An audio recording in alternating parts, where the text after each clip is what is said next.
오늘은 대속의 은혜라는 제목으로 하나님의 말씀 전파하도록 하겠습니다. 오늘 본문의 말씀은 번제단과 성막들 그리고 등불 기름에 관한 규례라 할 수 있습니다. 1절부터 8절까지는 번제단에 관해서 말하고 있고 9절부터 19절까지는 성막들에 관해서, 그리고 20절부터 21절은 등불 기름에 관한 규례를 다루고 있는 것을 볼 수 있습니다. 자, 우리가 우선적으로 이 성막에 관한 규례를 살펴보면서 잊지 말할 것이 있죠. 200만 명이 되는 이 큰 이스라엘 백성들이 이 성막을 통해서 죄의 문제를 해결받고 또 삶의 고통 속에서 위로받을 뿐만 아니라 하나님을 향한 온전한 예배를 드릴 수 있었다라는 사실을 잊지 말아야 한다는 것입니다. 한마디로 이 성막이 이스라엘 백성들을 예배 공동체로 세웠고 또 성막을 통해서 하나님의 임재하심과 통치하심을 경험하게 되었다라는 사실입니다. 여러분, 믿는 자들은요, 그들의 삶의 한복판에서 하나님의 임재를 경험해야 됩니다. 이스라엘 백성들 200만 명의 그 가운데 성막이 있던 것처럼 우리도 역시 삶의 한복판에서 하나님의 임재를 경험해야 되는 것이고, 언제나 예배자로서 하나님께 영광 돌리는 그 믿음의 삶이 우리 삶 속에 있어야 되는 거예요. 바로 하나님을 향한 온전한 예배가 이스라엘 백성들로 하여금 하나님의 사람으로 세웠던 것처럼 오늘날 우리도 이 예배가 우리로 하여금 하나님의 사람으로 바로 세워진다는 사실을 잊지 말아야 되는 거예요. 그래서 우리 믿는 자들은 예배에 목숨을 걸 필요가 있습니다. 예배자로 살아갈 때 우리가 하나님의 사람으로 온전히 서게 되는 것입니다. 그리고 그 예배의 중심에 하나님께서 우리의 죄를 용서하시고 구속하는 그 대속의 은혜가 자리 잡고 있다는 사실을 잊지 말아야 되는 거예요. 우리가 예배를 제외하고 어디 가서 우리가 죄의 문제를 해결받겠습니까? 예배의 자리, 이 예배 성령의 임재 가운데서 우리가 이 죄의 문제를 해결할 수 있는 것입니다. 그래서 이 예배자로 사는 것은 굉장히 중요한 것이다. 우리가 잊지 말아야 되는 것입니다. 자, 오늘 본문을 보면요, 우선적으로 우리가 번제단에 대해서 배울 수 있습니다. 번제단은 조각목으로 만들 때 오늘날의 수치로 환산해 볼 때 길이와 폭이 약 2.3m 정도 되고 높이가 1.4m 정도 되는 사면체의 모습을 가지고 있습니다. 그리고 그 네 모퉁이에 뿔을 달아서 뿔을 만들어 달도록 했으며 번제단이 불에 타지 않도록 노스로 싸서 그것을 보호하도록 그렇게 명령하고 계십니다. 번제단은 히브리 말로 그 뜻을 살펴보면요, 죽음으로써 들려진다, 이런 뜻을 갖고 있어요. 죽음으로써 들려진다. 그래서 죄인된 백성들이 하나님을 만나기 위해서는 죽지 않으면 안 된다는 사실을 배경으로 깔고 있는 거예요. 그래서 하나님께서는요, 그 백성을 죽이시는 것이 아니라, 백성을 심판하시는 것이 아니라 뭡니까? 하나님께서는 동물의 희생을 통해서 그 피의 언약으로 말미암아 인간을 만나 주셨다. 그러므로 이 번제단을 통해서 이스라엘 백성들은 대속의 은혜를 경험하게 된 것입니다. 사실 죄인된 인간들은요, 하나님과 만날 수 있는 그런 방법이 사실 없습니다. 원래 간격이 있죠. 근데 이 간격을 하나님께서 없애주시는 것이 뭐예요? 희생이라는 방법을 통해서입니다. 주님은 인간들을 용서해 주시고 만나시는데 그것이 바로 대속, 다른 사람 또 다른 동물의 희생을 통해 만나 주신 거예요. 근데 오늘날 뭡니까? 예수 그리스도를 통해서 우리를 만나주시고 그 간격을 없애주시는 그 영원한 희생, 바로 주님이 우리에게 있다는 사실을 우리가 잊지 말아야 되는 것이죠. 바로 예수의 보혈로 말미암아 하나님과 나를 가르던 그런 모든 간격이 사라지고 우리는 예수 안에서 주님의 은혜를 누리게 되었다는 사실입니다. 바로 희생의 단위에서 일어난 그런 놀라운 역사다. 이 죽음을 바탕으로 한 하나님의 은혜였다. 그것을 얘기하고 있는 것입니다. 자, 오늘 우리가요, 예배 가운데 다시금 우리의 죄를 고백하지 않습니까? 그리고 예수의 이름으로 그 죄를 씻음 받습니다. 바로 이 예배가 우리의 용서함의 자리고 영적인 회복의 자리임을 우리가 잊지 말아야 되는 것입니다. 여러분, 오늘 우리가요, 바로 예수의 이름으로 살아가는 것은 우리 대신 주님께서 생명을 내어주신 그 은혜가 있으며 그 희생으로 말미암아 죽음에서부터 생명으로 뒤바뀐 삶을 살았다는 것을 잊지 말아야 되는 거예요. 여러분, 그렇기 때문에 다른 어떤 것도 사실 우리에게 앞설 수가 없는 것입니다. 예수님께서 죽음을 통해서 나를 살리셨는데 그것보다 내가 앞설 수 있는 것이 뭐가 있겠습니까? 내 자존심이 앞서겠습니까? 내 형편이 앞서겠습니까? 오직 주의 은혜로 말미암아 사는 것이라면 가장 소중한 것을 붙들고 살아갈 수 있는 믿음의 모습이 사실 우리에게 있어야 되는 거예요. 그 주님의 은혜를 붙들고 사는 것이 바로 예배자의 모습이라는 거예요. 주님의 은혜를 붙들고 사는 것. 자, 오늘 번제단을 재료를 보니까요, 흥미로운 것들 중에서 조각목과 놋이 나오죠. 우리 며칠 전에 조각목에 대해서 우리 잠깐 봤지만, 조각목은 당시 광야 어디서나 발견할 수 있는 볼품없는 나무였습니다. 하지만 하나님께서는 그 나무를 당신의 번제단의 그 재료로 삼으시길 원하셨어요. 어떻게 보면 이것은 하나님께서 친히 이 땅에 초라한 인간으로 오셨던 그 예수 그리스도를 예표하는 것과 같은 것입니다. 우리를 위해서 모든 것을 버리시고 스스로 초라해신 그 하나님의 사랑이 바로 이 번제단, 하나님과 우리가 만나는 그 장소에 있는 것입니다. 또한 무엇이 있습니까? 놋이 있는데, 놋은 힘과 심판을 상징하지만요, 성경 전체적인 의미를 볼 때 놋은요, 두 가지 의미를 동시에 갖고 있습니다. 저주라는 의미도 갖고 있고 또한 승리라는 의미도 갖고 있어요. 이 동시에 갖고 있는 의미입니다.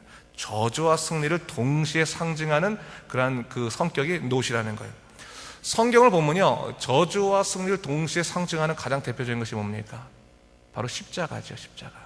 십자가는 당시 모든 백성들이 저주받아서, 죄로 인해서 저주받아서 매달려 죽는 곳이 어디예요? 십자가였습니다.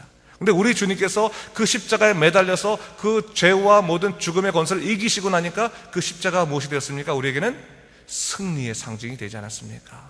바로 그 십자가와 상징하는 것과 같은 것이라 볼 수 있어요. 민수기 21장에 보면요, 이스라엘 백성들이 광야길로 인해서 지쳐서 원망하지 않습니까? 하나님 원망할 때 그때 사막에 불뱀이 나타나서 그들을 다 물었습니다. 그들이 죽게 되었을 때 모세가 하나님께 중보기도 하지 않았습니까? 이 백성들 살려주십시오 했을 때 하나님께서 모세에게 준 해답이 뭐였습니까? 놋으로 뱀을 만들어서 장대 위에 달아서 높이 올리라, 그것을 보는 자마다 살리라 그랬어요. 실제로 불뱀에 물린 자마다 그 놋뱀을 보면 살아났습니다. 근데 여러분, 그 놋뱀이 뭡니까? 그들의 발을 물었던 불뱀을 상징하면서 사실 만들었던 것이 놋뱀이었어요. 그러나 그 놋뱀을 바라보는 자마다 뭐예요? 삶을 얻었다고 하는 것은 그들의 고통 가운데 임하신 하나님의 사랑, 대속의 은혜를 상징하고 있는 것이죠. 마찬가지입니다. 십자가의 은혜가 바로 그런 것이죠. 오늘 십자가의 은혜가 뭡니까? 인간의 죄가 마무리지고 종결되는 곳이 십자가였어요. 그러나 그 죄의 자리, 죽음의 자리 가운데서 예수 그리스도의 보혈의 대속의 은혜가 있으니까 어떻게 됩니까? 그것이 승리의 자리가 되고 삶의 자리가 되는 것입니다. 여러분, 오늘날 우리가 주님의 십자가도 있지만 우리 삶의 십자가가 있을 수 있어요. 삶의 죄의 자리, 고통의 자리, 정말 어떻게 감당할 수 없는, 정말 사면이 막힌 것 같은 그런 정말 문제가 해결되지 않는 그런 자리에 예수 그리스도의 피가, 또한 예수 그리스도의 보혈의 능력이 임해지면 그 자리가 승리의 자리가 될 걸로 믿으시 바랍니다. 바로 그것이 우리의 십자가의 자리예요. 자, 바로 놋이 그것을 상징한다고 볼 수 있고요. 우리 또 9절부터 19절까지는 성막의 뜰에 관한 규례라 볼 수 있습니다. 9절 이하를 보면 성막의 뜰을 만들 때 어떻게 만들어야 되는가 자세히 나와 있는데, 우리 9절과 10절 말씀만 좀 읽어볼까요? 9절 10절 말씀 시작. 너는 성막의 뜰을 만들지니 남쪽을 향하여 뜰 남쪽에 너비가 100규빗의 세마초 휘장을 쳐서 그 한쪽을 당하게 할지니 그 기둥이 수물이며 그 받침 수물은 놋으로 하고 그 기둥의 갈고리와 가름되는 은으로 할지며 나와 있습니다. 성막 남쪽으로 20개의 기둥을 세워서 약 오늘날로 좀 환산하면 45m 정도의 세마포 천으로 울타리를 치라 얘기하고 있는 거죠. 그럼 남쪽 편이 그 정도 길이가 되니까 당연히 북쪽 편도 그 정도 같은 개수와 같은 넓이의 그러한 그 천과 기둥이 있어야 될 것이고, 그래서 11절 말씀 보니까 북쪽에도 너비가 100규빗의 포장을 치되 그 기둥이 수물이며 그 기둥의 받침 수물은 놋으로 하고 그 기둥의 갈고리와 가름되는 은으로 할지며 얘기한 거고요. 성막에 서편이 있겠죠. 서편은 너비가 50규빗의 천으로 포장을 쳐야 된다고 얘기하고, 또 동쪽은 문을 달아야 되므로 20규빗 되는 문에 기둥 넷을 세우고 나머지 부분은 울타리가 되겠습니다. 좀 복잡하긴 하지만, 복잡하긴 한 것처럼 느껴지지만, 이처럼 회막을 잘 칠 수 있도록 하나님께서 명령하셨다는 거죠. 여러분, 하나님께서 회막을 치라고 명령하신 이유가 뭘까요? 그냥 회막 없이, 그냥 울타리 없이, 그냥 단 넣고, 그리고 성소 지정소 놔도 될 텐데, 왜 그렇게 울타리를 친히 세마포 천으로 치라 말씀하셨을까? 이건 구별이라고 하는 의미가 있습니다. 지금 회막을 치는 것은 하나님의 속한 영역을 구별하는 일인데, 회막안은 하나님의 영광의 거처라는 것을 알려주기 위해서 이렇게 구별한 것입니다. 여러분, 하나님께서 임재하시는 것은 다 거룩한 곳이죠. 근데 그 거룩한 곳이요, 이스라엘 백성들의 거처 가운데 있었다는 거예요. 한복판에 구별되어져 있다는 것입니다. 삶이 살아가는, 예를 들어서 그들이 멀리 올라가서 갈 수 없는 곳에 있었던 것이 아니라 그들의 삶의 한 자리 안에서 구별된 지역에 하나님이 임재하시는 거처고 구별된 지역이었다는 것을 얘기하고 있는 거예요. 여러분, 우리 믿음의 사람들도 마찬가지죠. 여러분들에게 하나님의 임재를 경험케 하고 하나님의 임재를 생각하면서 구별된 자리와 시간이 있습니까? 여러분, 하루 살아가실 때, 오늘 같은 우리 아침 기도는 당연히 구별된 시간이니까 여러분들 구별된 시간을 사시는 겁니다. 하지만 우리가 나가서 우리 하루 또 살아갈 때도 우리에게 구별된 시간이 있어야 되는 거예요. 골방과 같이 구별된 시간 가운데 하나님과 나만이 만날 수 있는 장소, 말씀이 있는 장소, 또한 구별된 거처들, 그것이 바로 우리로 하여금 하나님의 영광들을 더욱더 깊이 생각하게 하고 임재를 갈망하는 그런 모습으로 우리를 만들어준다는 것을 잊지 말아야 되는 거예요. 하나님께서 정말로 싫어하시는 마음이 있다면 바로 구별되지 않는 마음입니다. 하나님을 사랑한다면 하나님께서 먼저 모든 것을 다 구별하기 원하십니다. 당신을 위해서 구별하기를 원하시고, 또 세상과 뒤섞여서 구별되지 않는 삶을 살아가는 사람들을 원치 않으십니다. 믿음의 사람들은요, 구별될 수 있어야 돼요. 그냥 교인, 교회를 다니지 않는 이렇게 구별되는 게 아니라 세상 가운데서, 이 사람 뭔가 다른 사람이네. 나중에 알고 봤더니 뭐예요? 예수를 믿는 사람이었다. 그래서 구별된 사람이구나라는 것을 느낄 수 있도록 우리의 삶 속에 변화가 일어나야 되는 거예요. 사랑이 충만해요. 왜 사랑이 충만할까? 예수 안에서 사랑이 나왔구나 생각하면서 구별된 삶의 모습이 있어야지만 그때서 점점 더 하나님의 영광을 그리는 그런 삶이 될 수 있는 것입니다. 그래서 여러분, 그것을 알아야 되고, 또한 우리 참 하나 흥미로운 것 중에 하나가 성막이 이렇게 있는데, 성막에 문이 몇 개였습니까? 단지 하나였습니다. 사실 200만 명이나 되는 우리 이스라엘 백성들을 위해서 그 회막에 문이 하나였다는 것은 어떻게 보면 효율적이지 않은 것처럼 보입니다. 그런데 여러분, 그런 걸 상징한다 볼 수 있겠어요. 오직 이 문을 통해서 하나님의 영광과 임재에 들어갈 수 있다라고 본다면 오늘날 우리에게도 마찬가지입니다. 오직 누구를 통해서만 구원을 받습니까? 예수 그리스도를 통해서만 구원을 받는다. 다른 방법이 없다. 착하게 사는 것, 그런 것이 아니라 예수 그리스도를 통해서만 구원을 얻는다라고 하는 그 믿음의 확신들이 우리 삶 속에 있어야겠습니다. 절대로 예수를 놓치지 않고 예수 안에서만 살아가는 그런 모습이 있어야겠다라고 하는 것이죠. 자, 20절과 21절 말씀은 등불에 관한 관리인데, 여러분 21절, 22절 한번 읽어볼까요? 같이 한번 20절, 21절 말씀 읽어보겠습니다. 시작. 너는 또 이스라엘 자손에게 명령하여 감나무로 짠 순수한 기름을 등불을 위하여 내게로 가져오게 하고 끊이지 않게 등불을 켜되 아론과 그 아들들로 회막안 증거계 앞 휘장 밖에서 저녁부터 아침까지 항상 여호와 앞에 그 등불을 보살피게 하라. 이는 이스라엘 자손이 대대로 지킬 규례니라. 이렇게 얘기했습니다. 등불에 관한 규례, 등불이 꺼지지 않고 항상 회막 안에 켜 있도록, 그렇게 증거계 앞에 켜 있도록 만드는 그러한 일들을 감당케 하셨다라는 것을 얘기하고 있습니다. 자, 나중에 한번 우리 나답과 아비후 사건이 있을 때 더 다루도록 하고요. 우리가 한번 생각해 볼 것은 우리 내 마음의 성령의 불길, 성령의 등불 한번 생각해 보십시오. 나로 하여금 하나님의 사람이 되게 만드는 등불. 여러분 잘 생각해 보세요. 등불을 우리가 왜 켜는 것입니까? 등불을 켜는 이유는 두 가지가 있어요. 하나는 뭡니까? 앞을 잘 보기 위해서 등불을 켜는 것입니다. 여러분, 불이 있으면 앞을 잘 볼 수 있는 거예요. 앞으로 갈 길을 잘 찾을 수 있는 것입니다. 그러나 불이 없으면 우리가 앞으로 갈 수 없습니다. 길을 찾을 수 없습니다.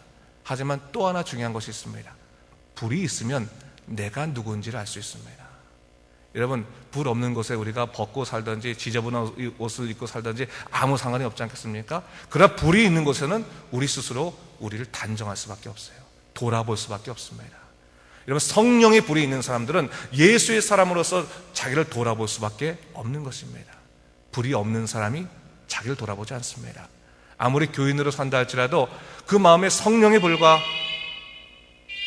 어저께부터 이런 게 있어요. 계속 그거 없으면 집중하세요. 네, 장로님 가시고. 설교 끝날 때가 됐다고 얘기하나 보네. 집중하세요. 마지막까지. 자, 우리가 마음속에 성령의 불이 없다면 사실은 우리는 자기를 돌아볼 수 없고 하나님의 뜻을 돌아볼 수 없습니다. 여러분 기억하십시오. 여러분 가운데 무엇이 있나 생각해 보시고, 이 소리도 마찬가지입니다. 여러분, 경각심을 올리는 소리 아니겠습니까? 마찬가지예요. 우리 마음속에 죄가 임할 때 경각심이 있는 소리가 있어야 되는 거예요. 이 등불처럼 경각심이, 내가 잘못되었구나, 뭔가 잘못 나가고 있구나, 이런 소리처럼 듣고 우리가 하나님의 음성에 응답할 수 있어야 되는 것입니다.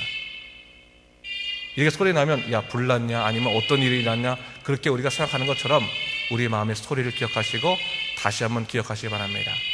요 불 소리라는 건요, 어저께부터 지금 우리 전기 상태가 좀 이상해요. 계속 좀 납니다. 비 와서 그런 것 같으니까 여러분 놀라진 않으셔도 될 것 같아요. 자, 기도하겠습니다. 주님 감사합니다. 하나님께서 오늘 우리에게 또한 말씀을 주셨습니다. 이 말씀을 통해서 우리에게 경각심을 갖게 하시고, 또한 성령의 불을 사모하게 하시고, 또한 우리가 예배자로 바로 서게 하심을 감사합니다. 믿음 가운데 살아가기도 하시고 오직 하나님의 능력 가운데 살아갈수록 주여 우리를 이끌어 주시옵소서. 감사드리며 예수님 이름으로 기도드립니다. 아멘.